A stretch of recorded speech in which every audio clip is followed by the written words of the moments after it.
Espacio EPA y Lupa by Gensler les da la más cordial bienvenida a este conversatorio virtual.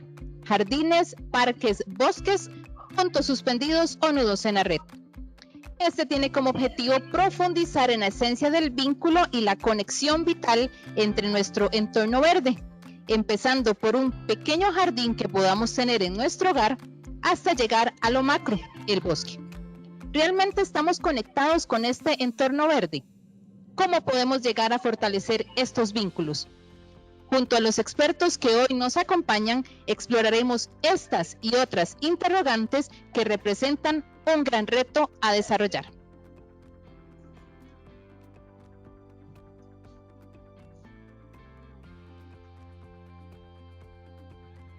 Soy Edgar Mora y les doy la bienvenida a este programa, a este espacio de discusión sobre la ciudad, sobre el urbano, sobre lo que hemos creado como un asentamiento digno para vivir. Hoy tenemos la posibilidad de discutir sobre la conexión biológica, la posibilidad de entender a la biodiversidad como la infraestructura fundamental en la conformación de la ciudad, y lo hemos querido dividir para efectos de la discusión en estos tres ámbitos de habitación de nosotros y de otras especies.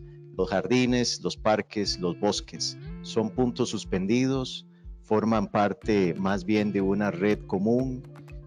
Hoy vamos a explorar y indagar sobre estos temas de interés de todos quienes nos importa el entorno en el que vivimos, con don Lenín Corrales del CATIE, con don Alejandro Arango de Huertas Donde Sea, y con doña Gabriela Molina de Gensler, tres expertos que nos van a orientar en esta discusión. Don Lenín, por su trabajo usted ha podido tener una visión panorámica de la relación que hemos establecido desde lo urbano con lo natural. ¿Hemos logrado realmente crear una ciudad adaptada a la naturaleza o hemos insistido torpemente en adaptar la naturaleza a la ciudad? Bueno, muy buenos días. No, yo creería que más bien por el comportamiento humano lo que hemos venido haciendo es transformando la naturaleza muchísimas veces o la mayoría de las veces buscando un cierto bienestar, pero un bienestar que no está basado en lo que uno esperaría que sea muy, muy natural.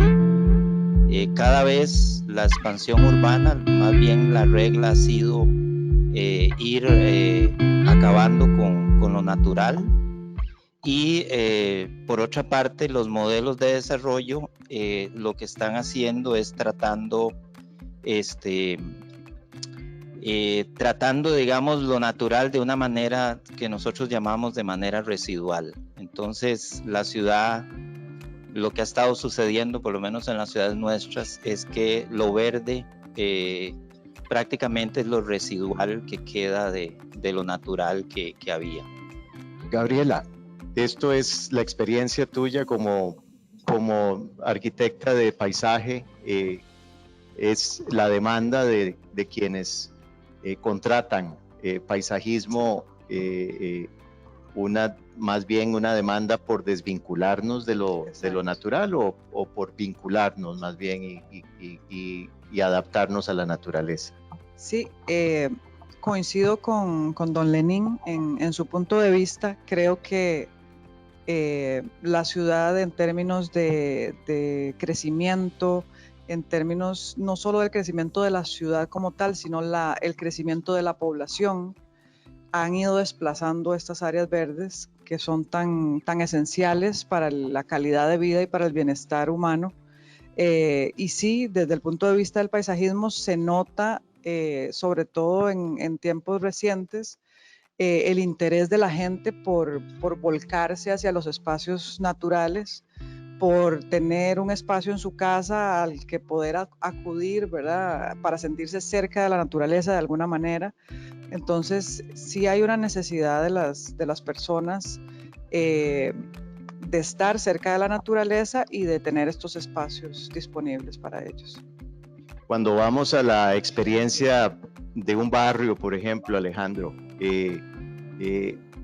este movimiento de huertas comunales que ha ido logrando un espacio en la planificación de las distintas o de algunas ciudades en el país y de otras ciudades fuera del país, ¿cuál es el sentido comunitario de tener una huerta, de procurarse una actividad colectiva que vincula a la gente al suelo, por ejemplo, que no es nada más sembrar un árbol, es ver cómo el suelo arraiga la raíz de algo y cómo alberga la semilla de algo y lo ve crecer? ¿Cuál es el sentido que todo esto tiene en nuestro tejido urbano? Bueno, primero que todo diría que hay dos sentidos principales. En muchos países y en muchas ocasiones ha sido seguridad alimentaria y nutricional. España explotó de, no sé si en un 2000% en la última crisis económica, y también por el otro lado está la parte terapéutica, como indicaba aquí la compañera. Definitivamente el ser humano nació y tenemos muchísima más historia de evolución relacionada con la naturaleza, o sea, comiendo de ella, alimentándonos de animales, y de ahí que no, por más que estamos en una era verdaderamente tecnológica y, como hablaba Lenin, en una ciudad en lo cual lo residual es lo natural, el ser humano tiene intrínsecamente esa necesidad. Entonces, de ahí esas dos sensaciones o esas dos necesidades de la humanidad. Por un lado, la alimentación, hay gente que lo necesita, y por otro lado, hay una cuestión terapéutica, hay una satisfacción muchísimo más profunda, que es esa relación con la naturaleza. Mucha gente la manifiesta a través de un jardín, como estaba la compañera ahora, pero de alguna otra manera, digamos, la gente, el adulto mayor ahorita maneja una necesidad de seguir teniendo la posibilidad de tener sus suculentas, sus plantas medicinales, mover sus helechos. Y entonces, lo que hemos descubierto en nuestros análisis de demanda es que definitivamente hay una necesidad terapéutica y, por otro lado, a veces una necesidad alimentaria. Sin embargo, no es un fenómeno de adultos mayores. Cuando uno ve videos, fotos, o cuando participa de alguna actividad barrial donde están creando una huerta comunitaria, lo que también ve es a toda la familia, incluida la mascota, en la actividad. La agricultura es un lenguaje inclusivo, o sea, todos hablamos alimentación, entonces todo el mundo se presenta al huerto, es una fiesta, es de las primeras fiestas que celebramos, la semilla, ¿verdad? También en la evolución del sedentarismo fue la agricultura la que nos ayudó en ese proceso. Entonces, de alguna manera tenemos ese arraigo. Es una herramienta inclusiva para cualquier trabajo social o para cualquier convocatoria social. Entonces, cualquier edad puede... Lenin, sin embargo, cuando uno incluso piensa en algo como tan importante para una comunidad como un huerto, como un lugar de celebración de la alimentación y de la agricultura y del tejido social, siguen siendo espacios residuales. Incluso la gente termina siendo un pequeño milagro tratando de convertir un espacio inadecuado en el lugar donde construir, donde hacer una huerta. ¿Cómo luciría una ciudad si no fuera esa la situación? ¿Cuál es el avance que la ciudad debería de tener para darle cabida no a espacios residuales donde la naturaleza esté presente, sino que la naturaleza sea icónica de la ciudad en la conformación de su propia forma, de su propio urbanismo? Bueno, las ciudades en general tienen que, y estoy hablando, digamos, de las ciudades en nuestro país, tienen que reinventarse. Es necesario, digamos, empezar a incluir más espacio verde, y este espacio verde definitivamente hay que rediseñarlo, y rediseñarlo ecológicamente, porque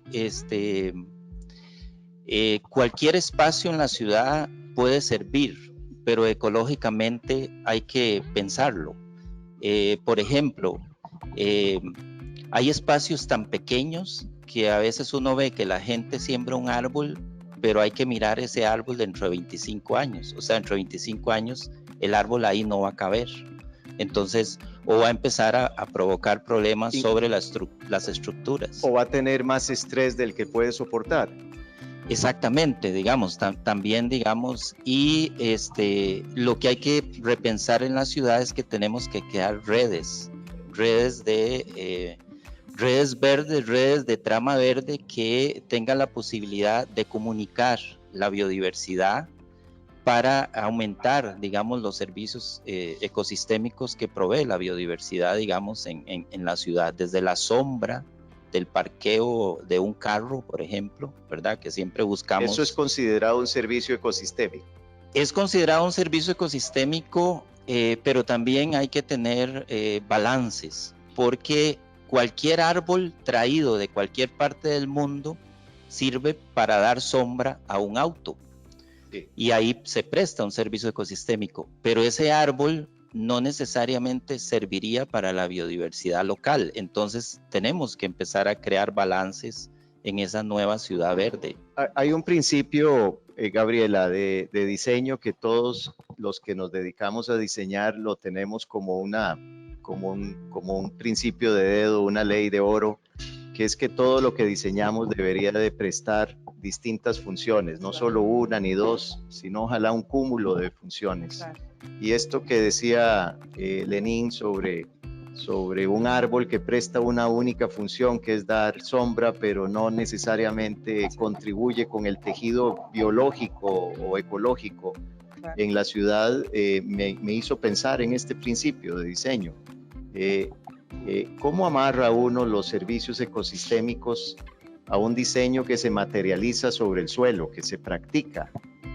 Claro, pues desde el punto de vista paisajístico siempre está la premisa de utilizar especies que sean nativas. Ojalá, si estás en alguna zona haciendo un proyecto en una zona muy particular y hay especies endémicas, utilizar esas especies endémicas. Se tiende a veces a preferir, o ya sea porque el cliente así lo prefiere o porque el paisajista lo determina necesario, en algún momento utilizar alguna especie que sea exótica.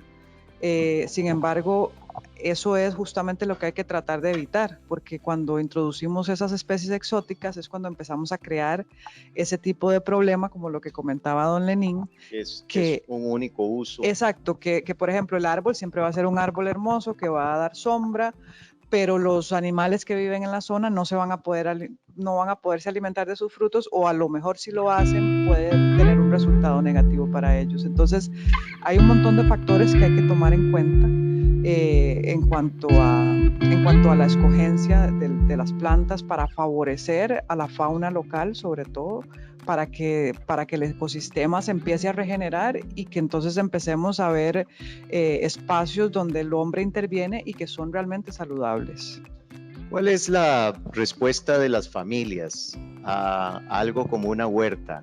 Además de verlos participar en algunos casos, desgraciadamente no es la mayoría de barrios, son pequeños espacios en algunos barrios que se han ido convirtiendo en huertas cada vez más, pero es evidentemente un movimiento que tiene futuro y que va a necesitar muchos años para robustecerse. Pero ¿cuál es el vínculo, Alejandro, original que hay entre la familia y lo que se siembra, entre la familia y el buen uso del espacio verde que puedan tener en su propia casa, en su espacio privado?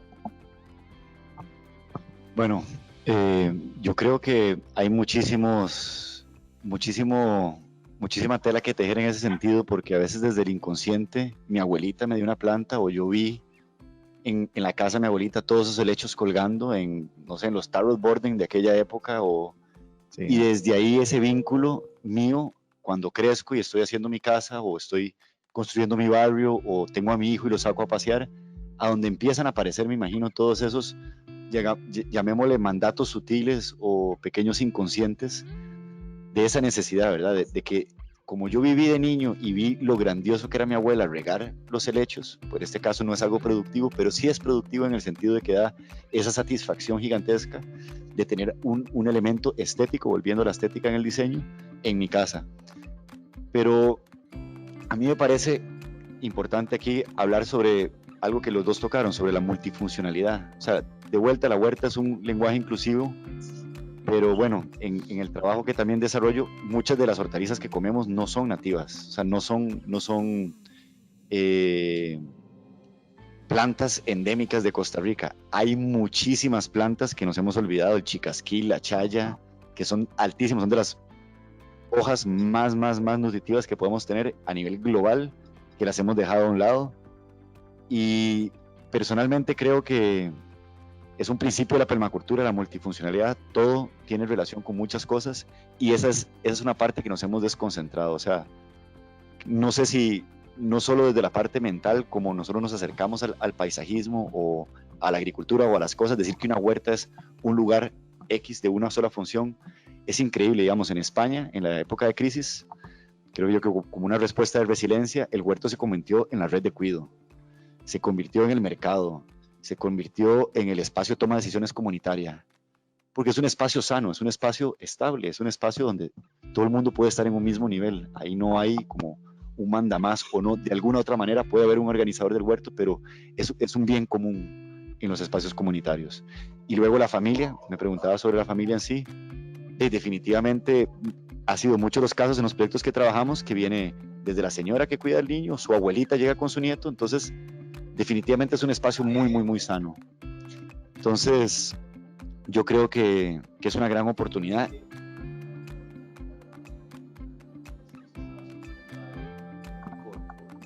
Por tenerlos privados, llega a considerar como un espacio en el que no hay conciencia de lo que aporto, sino solo de lo que recibo. Entonces, por ejemplo, ves patios cubiertos de zacate, que podrían tener más diversidad si hubiese más información sobre los servicios ecosistémicos que prestan las plantas, por ejemplo, y todo lo que traen ellas. Bueno, importantísimo. Yo creo que parte, digamos, de los primeros procesos de trabajo comunitario social es generar ese imaginario.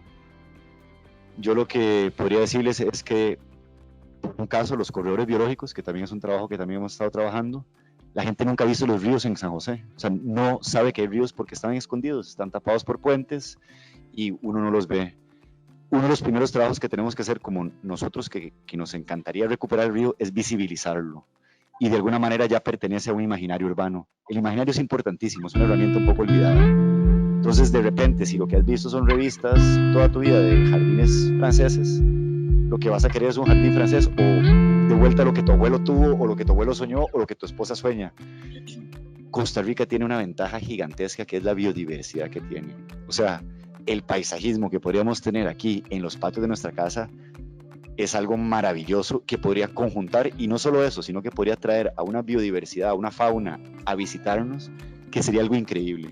Lo que pasa es que estamos cegados un poquitito por el mercado y también la disponibilidad, porque no hay ahorita viveros que vendan ese tipo de plantas. Lenín, en los últimos 2 años has estado trabajando mucho en Curridabat y identificando, entre otras cosas, islas de calor y la relación con las áreas verdes, los parques. ¿Cuáles son algunas de las conclusiones a las que han arribado ustedes en el trabajo específico de Curridabat que se pueda extrapolar al urbano? Bueno, hay varias cosas y, digamos, siguiendo la importancia de estos espacios verdes que le llamamos patios, ya sean traseros o delanteros. Estos patios, por ejemplo, juegan un rol importantísimo o podrían jugar todavía un rol más importante del que ya tienen, no solo en temas de enfriamiento de la ciudad, sino también en temas de mantener o aumentar la biodiversidad, vista no solo como que atraigan, digamos, una especie, sino que, digamos, ya en trabajos más finos que hemos hecho en la ciudad, por ejemplo, el 60% de la flora de Curridabat es polinizada por abejas. Y ahora en Tres Ríos estamos encontrando que el 90% de la flora que tienen los parques públicos son polinizadas por insectos. Entonces, los espacios pequeños en la ciudad juegan un rol importantísimo porque constituyen, digamos, la base para mantener poblaciones que luego nos van, digamos, a alimentar estos espacios o a favorecer, digamos, el mantenimiento. Los espacios verdes, hay una correlación enorme con la temperatura de la ciudad. O sea, nosotros encontramos que donde hay más superficie verde, la ciudad es más fría. Y esto es importantísimo, digamos, en tiempos donde cada vez la ciudad se está calentando más, ¿verdad? Entonces, sin embargo, también los espacios verdes hay que hacer balances entre ellos. Por ejemplo, una de las grandes utilidades de los parques públicos, que dicho sea de paso, hay un enorme déficit en el país, son justamente el mecanismo para balancear las redes ecológicas de la ciudad, porque lo privado solo no soluciona el tema de la biodiversidad de la ciudad, ni lo público solo, pero sí la política pública tiene tiene el poder de, si tuviéramos más espacios verdes públicos, no solo, digamos, los otros beneficios que trae sobre el bienestar de los habitantes, sino también podría engrandecer la red, digamos, de la red verde de una ciudad. Infiero de lo que dice Lenín, Gabriela, que la mayoría del espacio verde disponible en una ciudad está en manos privadas, no está en el dominio público. Está conformado por espacios que tienen un perímetro donde hay o están vacíos pero con perímetro, o están ocupados para residencia o para algún otro uso de suelo urbano, pero no son desde la perspectiva de la abeja o desde la perspectiva del polinizador espacios privados, son espacios. La abeja no ve diferencia. Exacto. Al sobrevolar sobre ellos entre el espacio público y privado. Y esto me hace pensar en esta profesión de paisajismo, de la arquitectura del paisaje, la importancia que esto implica para la comunidad, y me refiero específicamente a la relación con el cliente, cómo esa relación con el cliente es también una relación formativa, educativa, para tomar conciencia de que esa esfera de lo privado tiene impactos, claro. No en lo público solamente, sino en la vitalidad del planeta. Así es. Para retomar un poquito lo que decía don Lenín, y lo que mencionabas de los espacios públicos y privados, creo que es una mezcla, ¿verdad? Es un mix de espacios públicos y privados que conforman esa infraestructura verde de la ciudad, que la conforman parques grandes, como decir la sabana, parques pequeños como los parques de los barrios, los centros de cuadra, que vienen siendo los patios de las casas, y ahora se incluye dentro de este, digamos, tipo de espacios verdes, y dentro del concepto de infraestructura urbana se incluye también el concepto de techos verdes, que es algo que ha ido aumentando, y también las fachadas verdes, cuando los edificios incluyen estos cerramientos con vegetación, porque aporta para las mariposas, para las abejas, como bien lo mencionabas. Entonces sí es importante en el proceso de diseño de paisajismo enterar al cliente de que el aporte que él está haciendo es parte de lo que va a favorecer a la ciudad y a su biodiversidad. Entonces es de gran importancia. Alejandro, hablando de lenguajes universales, el juego es un lenguaje también universal, igual que la alimentación, y aquí quiero tratar de explorar un concepto que de manera improvisada podríamos intentar darle sentido todos nosotros, y es la importancia de ese centro de cuadra concebida en el imaginario que mencionaste como parque para las abejas, como un lugar de juego, para el colibrí. ¿Qué tal si esos centros de cuadra se conceptualizaran como parques, solo que no para humanos, sino para abejas, para colibríes, para mariposas, para murciélagos? ¿Podríamos replantearnos entonces la relación con el polinizador? Bueno, definitivamente yo creo que algo que la humanidad ahorita debería de proponerse es utilizar una empatía natural. O sea, hay que ponerse en los ojos de la abeja, o en los pies de la abeja, o en las alas de la abeja, mejor dicho, y asimismo sentirse un poco de río. Y a través de tal vez esa empatía podríamos empezar a diseñar qué es lo que yo como río, siendo río, me gustaría que me sucediera. Yo como abeja, siendo abeja, ¿qué me gustaría que sucediera? ¿A dónde tendría que tener las estaciones de comida? ¿O a dónde van a estar mis amigos? ¿A dónde puedo encontrarlos para jugar, para coquetear? ¿O qué otras cosas harán las abejas? Pero creo que aquí hay algo que me parece muy importante y lo estamos dejando por fuera, y es parte de lo que yo creo que es gran parte de la problemática, es la falta de integralidad, en el sentido que aquí estamos hablando de paisajismo y como si el paisajismo fuera plantas e insectos, pero estamos hablando de que los jardines, también como Lenín decía, son zonas de infiltración de agua. Hemos impermeabilizado las ciudades. Entonces, y estoy hablando de otro factor, nada más metí el agua, y no voy a irme muy largo, pero ahora existen jardines de lluvia y lo que se llama Natural Based Solutions, o soluciones basadas en la naturaleza, que hay un menú gigantesco de posibilidades que creo que lastimosamente a veces duran mucho en llegar, porque la tecnología y el nivel empresarial y el crecimiento económico, digamos, de Costa Rica a veces impide que tecnologías de ese calibre, que en realidad son muy sencillas, sean apropiadas por clientes y se emocionen. Pero volviendo al punto, yo definitivamente creo que gran parte de la problemática que tenemos que trabajar es ese imaginario, es de alguna otra manera recordar que somos parte de la naturaleza. O sea, ahorita ninguno de los tres podríamos estar aquí hablando si no tuviéramos comida funcionando dentro de nuestro organismo y agua. Y es esa separación con la naturaleza la que creo yo que dificulta estas visiones. Entonces, definitivamente hay que hacer jardines y plays y estaciones de comida y estaciones de reposo, o lo que hablamos, hoteles de insectos, un montón de otras posibilidades. Hay que abrir nuestra mente a todo eso para que el paisajismo de alguna manera reconecte, porque creo que es una gran herramienta un poco desvalorizada, especialmente en este país.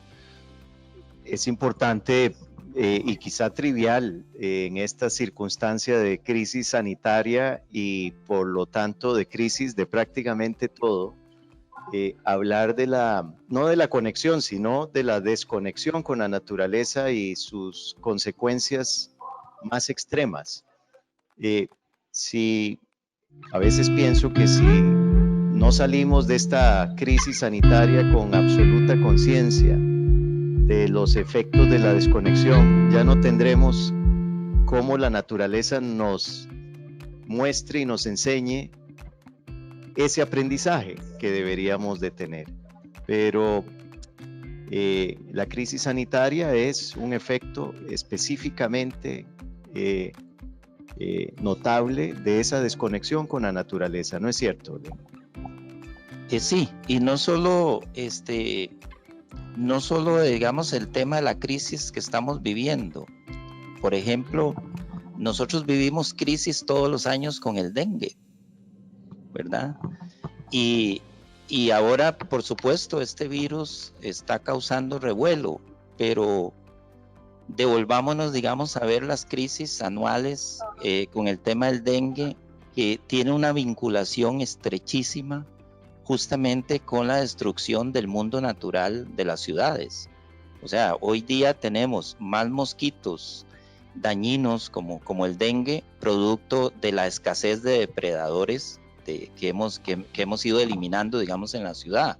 O digamos, en el caso del dengue, el dengue ahora, por ejemplo, el dengue no pasaba de los 1.200 metros de altura, ahora lo podemos encontrar a 1.800 metros, ¿verdad? Se ha estado expandiendo, y esta expansión tiene que ver también con el calentamiento de las ciudades, con el desaparecer, digamos, los depredadores. Pero digamos, volviendo a la crisis actual, yo quisiera también analizarla sobre las oportunidades que hemos perdido que seguimos perdiendo porque no tenemos espacios verdes. Por ejemplo, ¿por qué no podríamos hacer como en otros países el confinamiento yendo a los parques en burbujas sociales? Pero ¿cuál es el problema?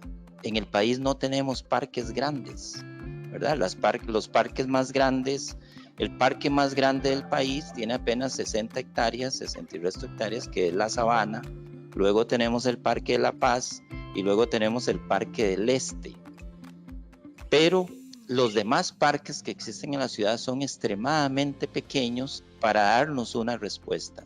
Y yo creo que ahí también esta crisis tiene que llevarnos a plantearnos de que la ciudad necesita espacios verdes grandes, porque cuando vienen crisis sanitarias como estas, la posibilidad de ir a un parque, más bien que ahora no lo cerraron, más bien a llenarnos, a quitarnos, digamos, el estrés del confinamiento, no lo podemos hacer porque no tenemos grandes espacios. Entonces, yo creo que un tema de crisis sanitaria tenemos que analizarlo no solo desde la perspectiva por qué está ocurriendo, sino también las limitaciones que hemos tenido para poderla tal vez llevar de una mejor manera, de si yo pudiera ir en una burbuja, como estamos viendo en otros países europeos, ¿verdad? Que dibujan una burbuja en el parque y ahí se mantiene la familia recibiendo sol y estando, digamos, en contacto con el espacio natural. Da la impresión de que hemos diseñado las ciudades, por lo menos en América Latina, en contra de la naturaleza, como la intención específica y muy concreta de expulsarla y de convertir a la ciudad en una excepción. Quiero decir, en un punto que es una interrupción del paisaje en vez de una continuidad del paisaje.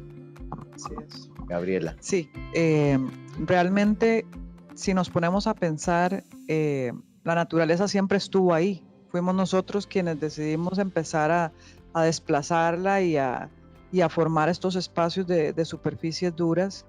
Y la verdad que pensándolo fríamente, el urbanismo y el planeamiento al final termina siendo un negocio, ¿verdad? Que es conformar toda esta retícula de espacios que termina siendo espacios vendibles y al final todo es un negocio. Los espacios verdes no son tan buen negocio como tener espacios construibles.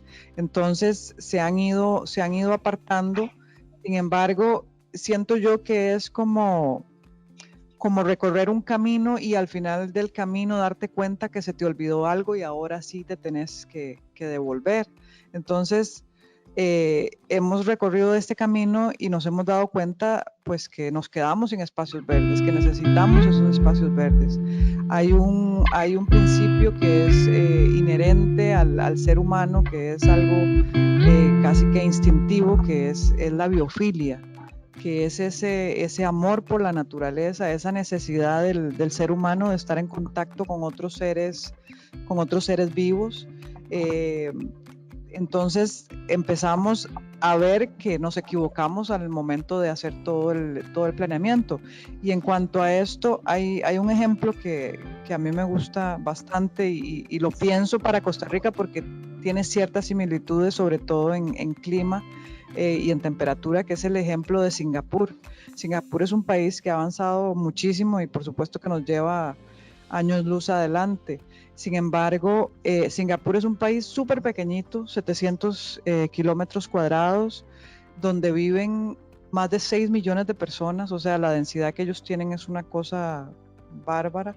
Y ellos empezaron con el pensamiento de que Singapur se convirtiera en una ciudad jardín. Muy rápidamente, por medio de educación, la gente empezó a querer adaptar esta nueva forma de pensar y llegaron a su objetivo de ser una ciudad jardín. Y en este momento, hace pocos años atrás, decidieron que una ciudad jardín no era suficiente, que querían ser una ciudad bosque. Y ahorita son una ciudad bosque. Han invertido cualquier cantidad en pasarelas elevadas. Tienen 200 kilómetros de pasarelas elevadas para cruzar por la ciudad como si fueran calles solo para las personas, para el beneficio y la calidad de vida de la gente.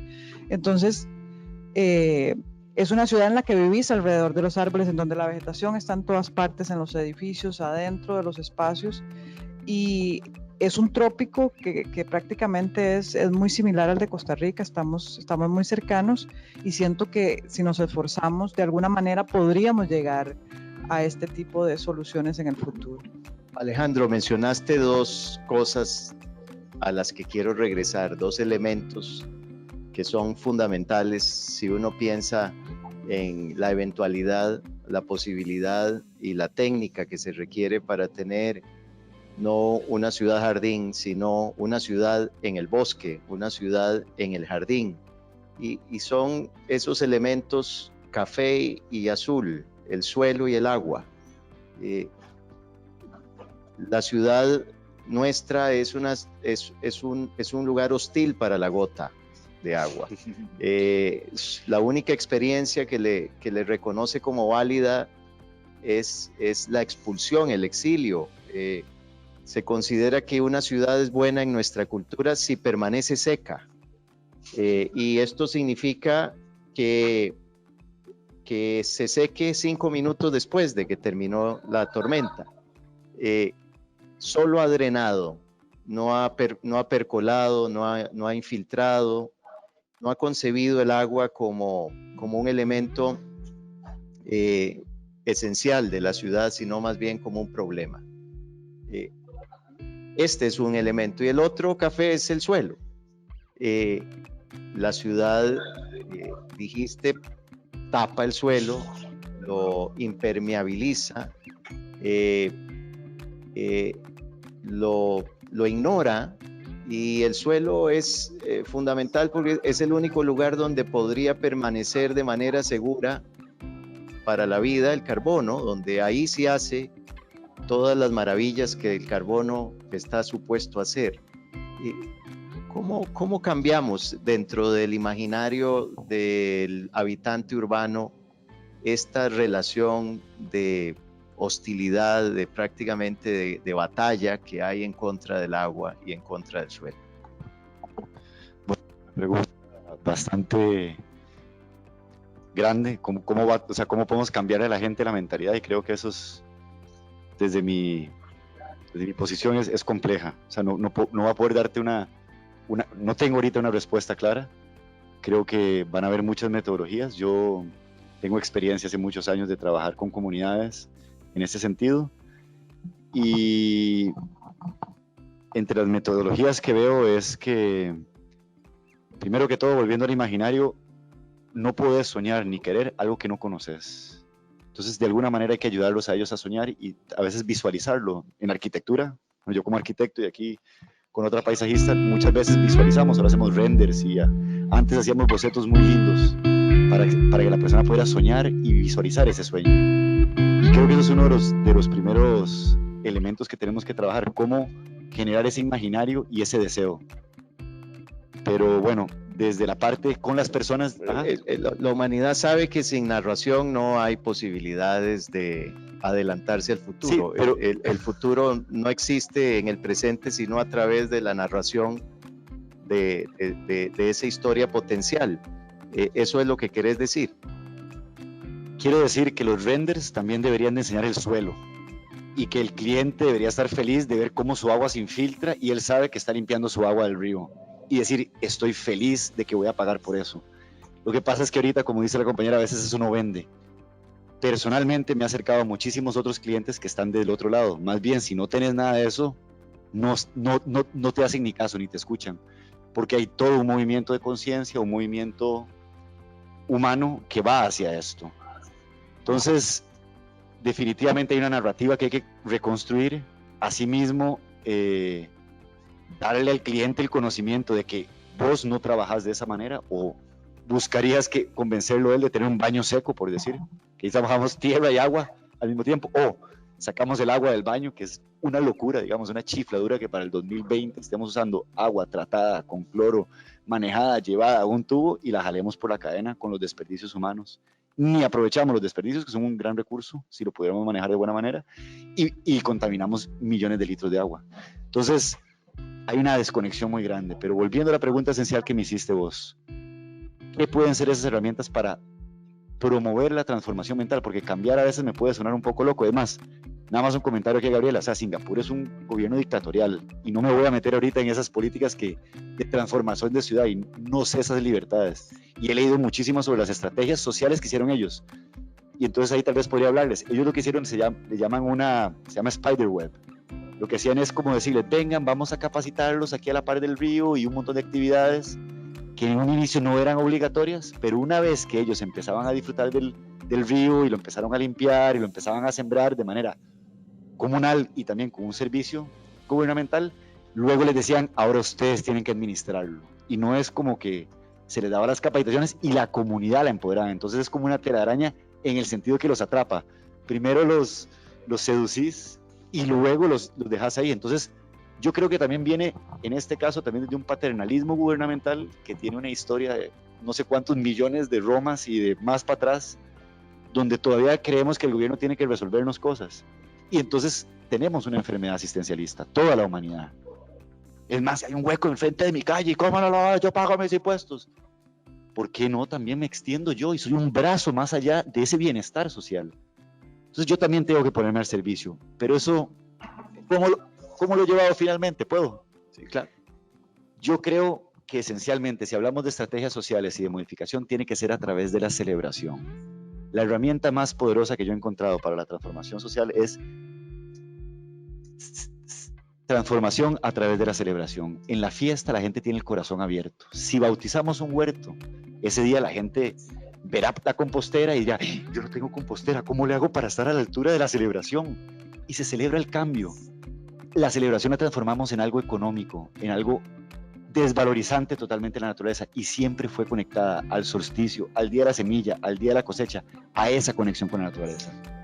Lenín, esto que dice Alejandro y también lo que dice Gabriela hace relación a la idea de naturalizarnos de nuevo como habitantes de la naturaleza.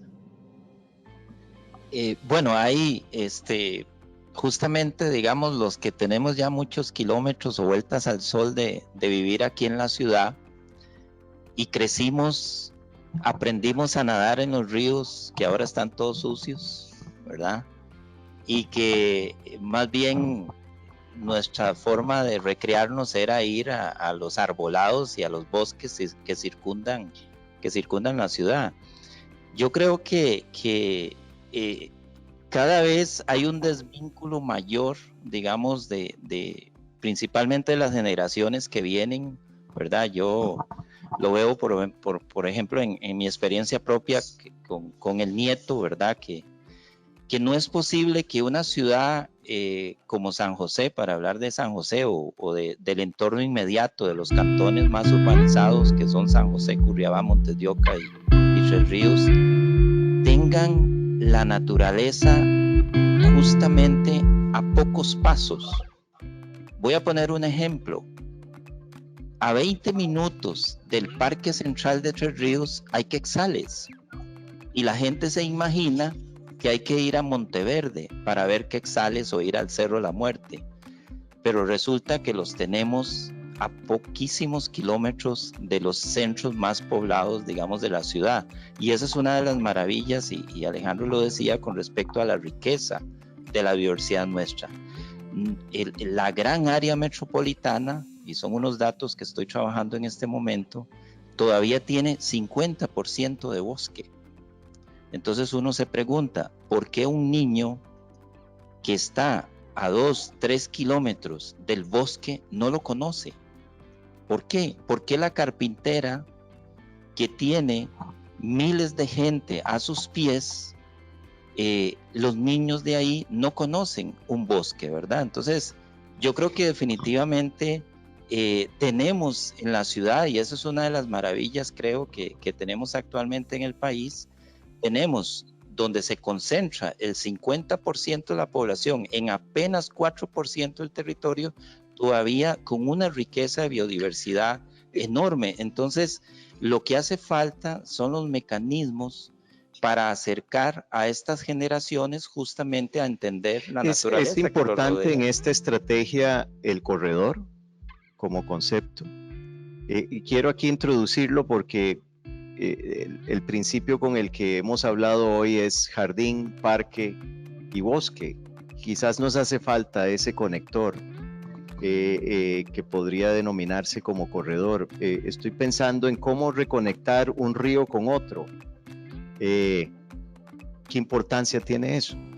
Sí, yo creo, bueno, yo voy más allá del concepto de corredor, porque el concepto de corredor te estaciona en una visión muy estructural, ¿verdad? Muy de que tiene que seguido. Más bien, en la ciudad lo que tenemos que crear son redes, ¿verdad? Porque hay muchísima biodiversidad que no necesariamente se mueve a través, digamos, de corredores estructurados. Y el corredor a veces conlleva también al ser humano a pensar mucho en el diseño siempre humano, que es decir, voy a hacer esta línea continua, cuando en realidad la biodiversidad de la ciudad se mueve indistintamente de si exista un continuo, sino más bien se mueve en redes. Entonces yo creo que la ciudad tiene que rediseñarse, como decía al principio, reinventarse a través de la creación yo diría, de nodos que realmente integren ese espacio verde, pero también pensando mucho en el habitante, porque en una ciudad quizás a veces pretendemos que lo importante es el ave, no, lo importante es la gente, pero entonces, ¿cómo le damos bienestar a la gente? A través de la atracción de mayor biodiversidad. Y entonces esto nos plantea una serie de retos, y es decir, bueno, ¿cuál es la distancia que tiene que recorrer un habitante de la ciudad para ir a un espacio verde que le satisfaga, digamos, sus necesidades? Volviendo a la idea de la abeja y de ver las ciudades desde sus ojos, antes de poder ver las ciudades de sus ojos, la abeja ya logró un cometido en el que posiblemente nunca le hemos ayudado. Lo logró ella sola, igual que el colibrí, igual que lo logró la mariposa, que es penetrar la membrana urbana. Si como dijimos, Gabriela, el diseño original es un diseño en contraposición de la naturaleza, ese trabajo que ya hicieron los polinizadores por ingresar a la ciudad, ¿de qué manera lo podemos celebrar, como dice Alejandro, en nuestros espacios privados? Sí, concuerdo con don Lenín en el asunto de las redes. Realmente creo que es nuestra manera de pensar la que trata de hacer estas conexiones entre los espacios, si bien es cierto que necesitamos que esa infraestructura sirva realmente en la ciudad y que haya conexión entre estos espacios desde el punto de vista de cualquier mamífero o de cualquier insecto. Ellos tienen trazada su propia red y ellos saben por dónde ir, saben dónde encontrar su alimento, y realmente no creo que necesiten tanto de nuestra ayuda. Sin embargo, pienso que una manera de hacerles la vida más fácil y que por ende ellos nos terminen ayudando a nosotros por medio de la polinización, por ejemplo, es proveyéndoles sus flores, su alimento, lo que ellos necesitan para estar todavía más cerca de nosotros y para ayudarnos aún más. Entonces, yo creo que esa es la forma en la que nosotros podemos ayudarles, que nuestros jardines sean jardines que atraigan colibríes, que atraigan mariposas, que atraigan abejas, para brindarles este servicio a ellos. Y creo que, como lo hablaba Alejandro anteriormente, hay como esta necesidad de las personas que en algún momento a lo mejor hasta se cansan del jardín, y quién no conoce a alguien que dice, ay, pavimenté mi patio, ya, me olvidé del patio, ya no hay más reguero de agua, no hay más. Y lo que no se está enterando la gente de realmente el problema que están ocasionando, porque antes eran a lo mejor 20, 30 metros cuadrados que recogían un poco de agua de lluvia, que ayudaban a que esa agua no fuera al colector de la ciudad, y ahora lo que estamos haciendo es sumar un montón de agua a las tuberías. Entonces creo que el tener nuestros patios saludables y con vida hace que uno de alguna manera los respete un poco más. Un resultado de esa celebración, Alejandro, que no sé si está calificado como un servicio ecosistémico, Lenín, pero debería, es el color. La paleta de colores de la ciudad cambiaría si le hiciéramos un servicio de alimentación al polinizador. Posiblemente tendríamos una ciudad repleta de colores. ¿Es el color un servicio ecosistémico importante? Bueno, yo creo que no es mi expertise en este momento, digamos. No sé si Lenín podría ayudarnos un momento más Lenín, sobre eso, sobre el color. El color está considerado el color de la naturaleza, los colores de la naturaleza, de las flores. Esa posibilidad de colorear una ciudad es considerado como un sistema ecosistémico. ¿Tendremos que hacer presión para que sea considerado un... No, yo creo que dentro del concepto de servicios culturales, que es el que digamos captura toda la satisfacción del ser humano hacia poder observar un paisaje, yo creo que el color está intrínseco porque nosotros disfrutamos más ver un paisaje colorido, ¿verdad? Que ver un paisaje incluso verde, ¿verdad?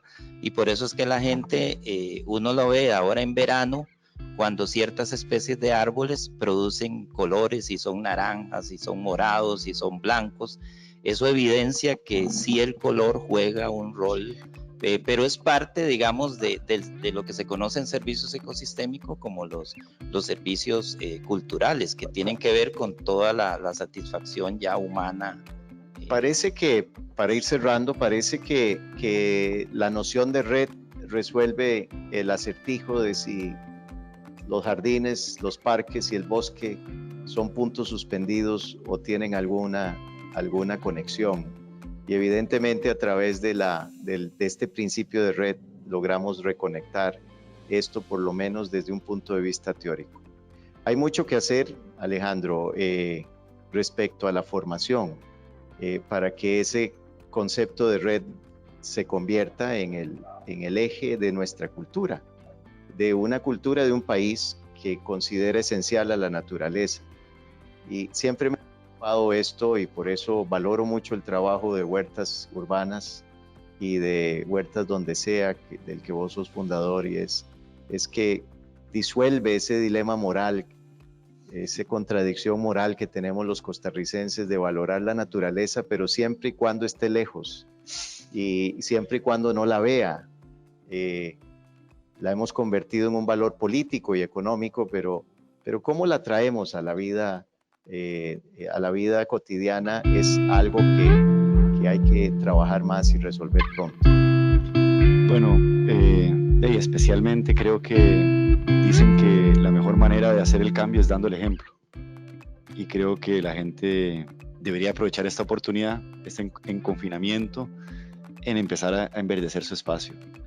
Yo quiero concluir dando un testimonio, hablando de lo que dijiste, de personas que más bien le pusieron cemento al patio. Yo quiero contar la historia inversa, que es la mía. Yo decidí darle cabida en mi jardín a un colibrí que conocí en mi patio, pero que no lo veía en el frente de la casa. Entonces decidí explorar esa posibilidad de hacer algo atractivo para que él también fuera al frente de mi casa. Y a la larga se me fue la mano porque vendí mi carro, no tengo desde entonces. Quité el techo del garaje, quité el piso del garaje y lo reconvertí en un jardín. Hoy habitan en ese espacio de unos 40 metros cuadrados tal vez, varias decenas de especies de plantas, todas muy coloridas. Yo sembré un árbol desde mi propia vanidad, el árbol que yo quería ver crecer. Es el que menos ha crecido, todavía lo estoy defendiendo porque los pájaros trajeron 4 árboles más que sí son de la zona y esos sí han crecido muchísimo y le han ganado el espacio al que yo sembré.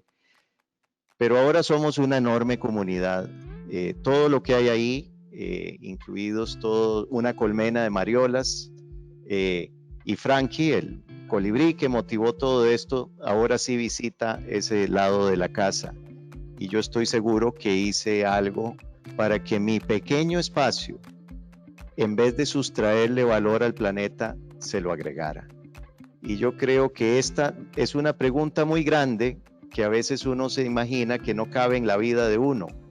Es ¿cómo hago para agregarle valor al planeta en vez de quitárselo? Eso fue lo que yo aprendí de Frankie viéndolo volar.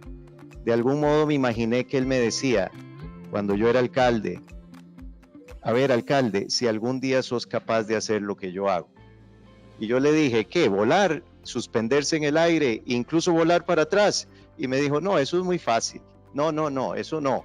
Es agregarle valor al planeta todos los minutos de mi vida. Eso deberíamos de intentar hacer los seres humanos.